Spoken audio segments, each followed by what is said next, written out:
Welcome to the STARS program, seniors taking active roles in society. And now, here's your host, Anita Finley.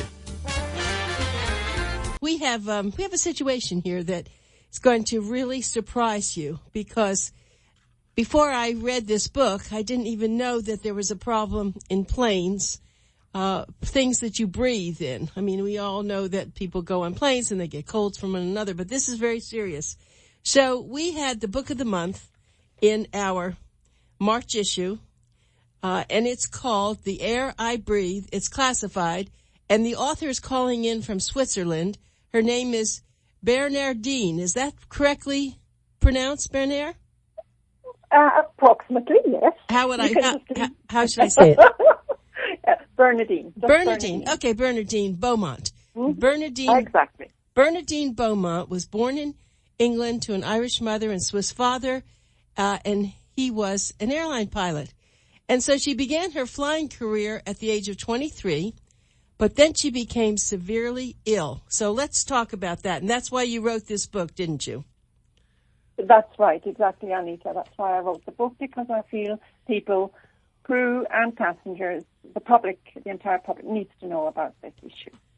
And it wasn't easy to discover the problem, was it? They thought you were crazy, probably. Yeah, well, I was fairly lucky with my medical professionals at the time, but only because they all thought, not that I was crazy, but that I had allergies.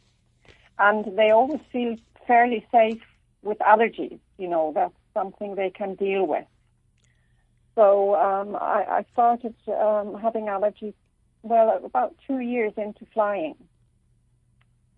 And I was very surprised about that, because I had started flying in pristine health. I had never been really sick. You know, I just had the childhood illnesses, but never anything serious.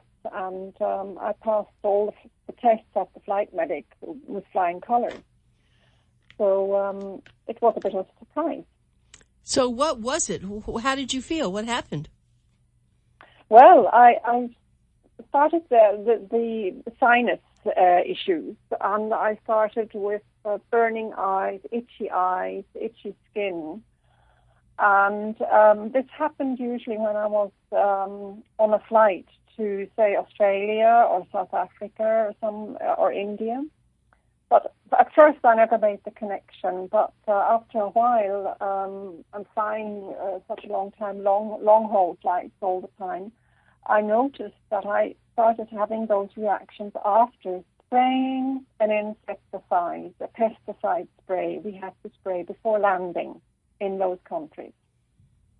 Well, what happened to your associates? Did they feel the same way, the pilot and the other stewardesses? Not all of them. Not all of them.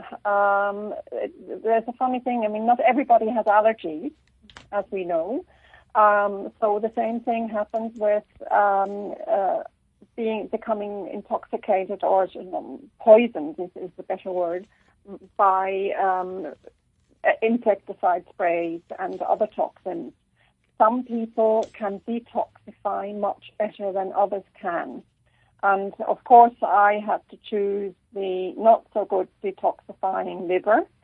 And due to that, these toxins that I inhaled when I would be going through the cabin, you know, spraying with both hands at about head height over the heads of the passengers, we'd go through the cabin and spray this toxic material into the air, which we inhaled because we walked straight through it, and the passengers would sit in a little bit of it rained down onto the passengers, and they would inhale it then as well. So, and then I would notice on the way forward again that I would have this, this cough deep down in my, it was just like an irritation in my chest, and sniffly nose and itchy eyes, and then with time my skin also from the hand up to the elbow where the blouse sleeve ended, which was the area that was uncovered, also became red and itchy. But I guess my question is but there was a lot more that you found out, more than just the disinfectants. Oh yeah. Apart from that, I mean, at the time, I was completely unaware of any other toxic material on board. You know, I thought everything was fine, just like everybody else would think. But in the process of doing all the research over the past years, because I became even more sick after I had flown as a passenger in 2010. The research has shown that there are jet engine oil fumes, that there are the kerosene fumes that one inhales automatically, practically when you're, just before takeoff or after landing, when the aircraft is taxiing behind another aircraft, just as an example. All the fumes come in, you inhale that, and we have found out that in those fumes, there are a huge amount of neurotoxic ingredients, warfare agents, some are compared to sarin gas, which would have been, it's totally crazy. You hardly believe it. You have to read several studies to then, to actually think, God, what is all this stuff? You can hardly believe that it's there. But in these jet engine oils have a specific quality they have to have due to the high heat, due to the temperature, the height of the aircraft that it flies in, and all of those things. So they have to add, it seems, these toxic ingredients. Although also in the meantime we know that there are less toxic ingredients that can be put in. But there's a German university, a team that has been testing way over 100 people, mainly crew, over the past couple of years, and they have found very high levels of very toxic material in their body fluids. And this toxic material, they can only be components from the kerosene and jet oils, etc., and from flame retardants and from pesticides and all of those things accumulated in this aircraft that we flew or fly in from on a daily basis. And inhale, of course, all the time. It happens. Sorry, Anita, did you want to ask something there? No, I was listening to you, and I was thinking that you had to really go through a lot of red tape to get corporation to say, huh? What's she talking about? Well, obviously it wasn't. It's not only me. There's a whole a gang, shall I call them, who started this work initially. And I basically joined the aerotoxic gang in 2010 when I, as I mentioned earlier, got re-poisoned again on a private flight I went on as a passenger to, I was living in Ireland at the time, and I flew to Germany. And on that flight, one of these incidences happened where after landing, when these fumes suddenly entered the cabin at a very high dose, and I inhaled them, and practically instantly my body reacted, and I had thought actually that I was fairly healthy again. I had at that time not been flying anymore since 13 years. So instantly I got sick, and on the way back, now interestingly, I flew at that time to a health conference. I was invited to give a talk about the pesticide sprays.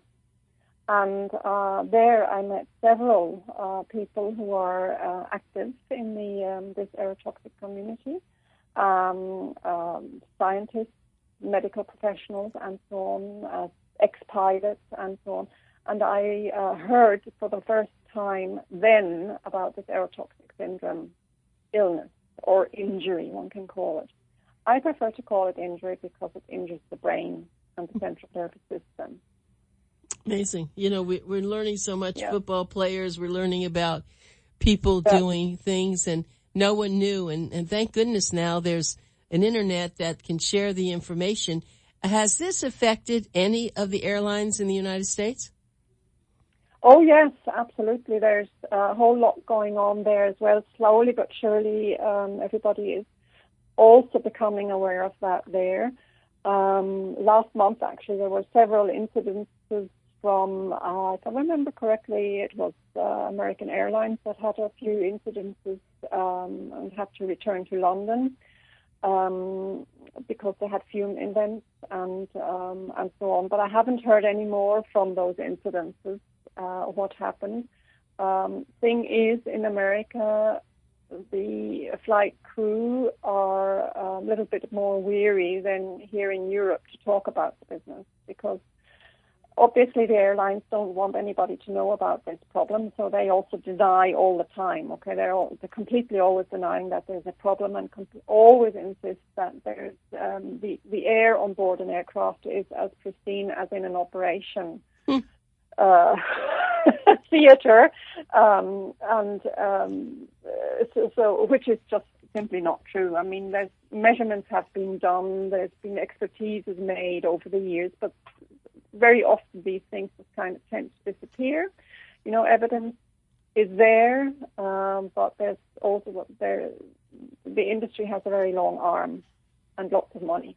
Yes. So they always manage to, just with their simple denial, keep everybody at bay. And if crew, to come back to crews and so on, are brave enough to, you know, put their foot down and say, look, I've become sick after the flight, this and that happened, etc. And the pilots did enter all of the fume event, say, into the logbooks and said, I'm not going to fly this plane again. It's dangerous because we don't want to suddenly be half unconscious, right. Landing an aircraft like two pilots from German Wings. It happened to them in 2010. They were barely able to land the aircraft anymore. They had to, at the very last minute, they had to put on their oxygen, their full-face oxygen mask, so as they could actually get their brain back together again to remember how to handle the aircraft. Imagine. No, I can't imagine that. So no, I know exactly. It's crazy, and it happens so often, you know. But then everybody somehow is afraid to. They don't want to lose their job. Gosh, you know, I do understand. I love my job as well. I love flying. I never expected that I would become ill health. Had to have medically impaired, basically, due to from flying and acquiring ill health on my flights. And I had intended to fly until I was 55, you know, and then retire properly and all of that. Is this the only, is your book, Bearnairdine, is your book the only one out there now so intense? I suppose the way mine is written is perhaps slightly different, but there's another one called Aerotoxic Syndrome, the Darkest Secret or something like that, by Captain John Hoyt, a British former captain who was very sick as well. And he is the founder of the Aerotoxic Association and informs everybody via his website, where everybody can go and have a look. Well, that's really terrific. I just turned to the chapter in your book. By the way, the name of the book again is The Air I Breathe. It's classified, and we're talking with Bearnairdine Beaumont from Switzerland. I just opened one of the chapters. It's called My Odyssey Began. Knowledge is power, wisdom is strength, and learning is courage. And that's what you had. I mean, you've done an excellent job. Did you ever have, let's see, were you a writer before? Because the book's very well written. Oh, thank you very much. Oh, that just made my day, Anita. But it's very, very good. Because one really doesn't think so, you know, one rewrites and rewrites and rewrites. It's like a painter thinking that his painting isn't good enough. But, I always liked writing letters. And in school I was told that I seemingly always wrote nice little essays and all of that. So I suppose there's a little bit there. But it's the second book I have written. Oh, what's the first one? The first one, it's not out anymore. It was just, I suppose it was just a trial. A trial. Yeah. Well, it did good for you. But the one thing about this, as I finished reading half of the book, then I got into the second part, which was so interesting, where you actually get into health and wellness and detoxification, and then the chapter on fresh food for cell energy. I mean, did you have to do a lot of research in all this? Well, Anita, I guess I did all that. I learned by doing. In 1997, when I had to stop flying, I was told by the professor then who diagnosed me with this poisoning, he said, look, Bearnairdine, you have to, number one, stop flying. You have to avoid getting into contact with that type of chemicals especially, and any other type of chemicals. Now, that would include any household chemical, personal hygiene chemicals. Well, I call them chemicals, as in products in which there are some chemicals, and so on. So you have to avoid all of that. You have to avoid using perfumes and what have you. And fresh air, fresh water, no stress, and organic food. And detox plus micronutrients to build up the immune system again.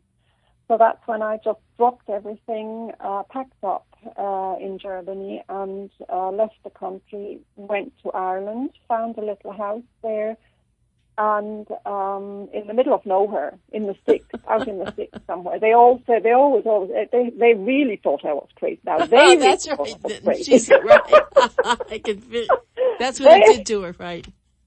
I remember I arrived one November day there, and I thought, okay, I'll go and say hello to the neighbours the next day or so. The neighbours, half a mile up the road, not right beside me.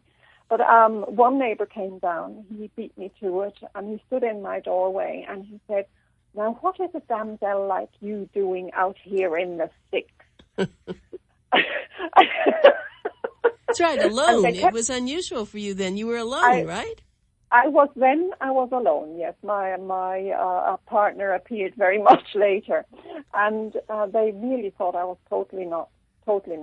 And then when they also learned that I was going to open up a little, first it was supposed to just be a B&B, and I was going to offer a few health treatments because somehow I had to earn some money. I did not receive any ill health pension or job-related pension. Is that right? Nothing. They denied everything. And so I was virtually without money, except luckily I had received payout of an insurance. I had, what's the word? Sorry, sometimes I lose words. Now that's one of my predicaments I still have. Well, that's okay. So I understand I had the right. insurance, so I got that, yes. Mm-hmm. And due to that, I was able to buy that little house in Ireland because at the time that was also still affordable there.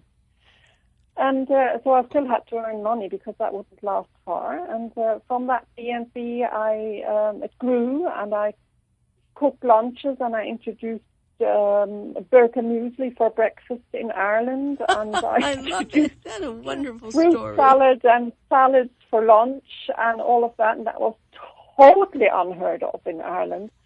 And so anyway, the little white elephant, as they all thought, because they never thought that it would work out there in the middle of nowhere. And my little house of Avalon turned out into be really a little success, and it went well. So it's there I studied and learned by doing what I had to do for myself and offered that for others. So due to that, all the health foods, all the recipes, all the work with the micronutrients, and then my further studies and research just brought everything together over the years, and I just never stopped. So. And the success I had with the whole combination of both, seeing that other people also just felt so much better by making a few little changes in their daily lives, with food and adding some nutrients and drinking water and all of that. And they actually followed my advice and it worked for them. So that's how it came together. Are you in good health now? I'm in much better health now. Thank you, Anita. I have, but that's only since about 4 months. I have had a hell of a fight, I have to say, excuse my language. And in last October, I was in emergency room, after collapsing here because I got into some contact with some poison without knowing, and my body just couldn't take it, and I just collapsed again. So, but since then, I have found out something else that is able to help me, and we've been working on that, my doctors and I, and it has been helping me, and so I'm feeling very much better, yes. That's thankfully. great. But I have to be very strict Sure. with myself, very strict. But you should know that I always come to the radio show and I do 3 hours, so I get a little hungry. So guess what? I always bring fresh almonds, and I have almonds and raisins in a little bag.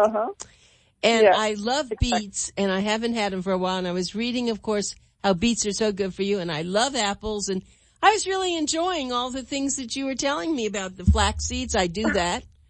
And, and I take toast with garlic on it. So, so it's great. I wanted to ask you are your collies, Blossom and Daisy, still alive? Oh, Daisy, no. Oh. God, here come the tears. Oh, Daisy my. She died 30th of November. And so Blossom's here beside me, but we've got a baby. Oh, really? We got a baby at mid-January, a tiny little coton, the Tuliar it's called. She's minuscule.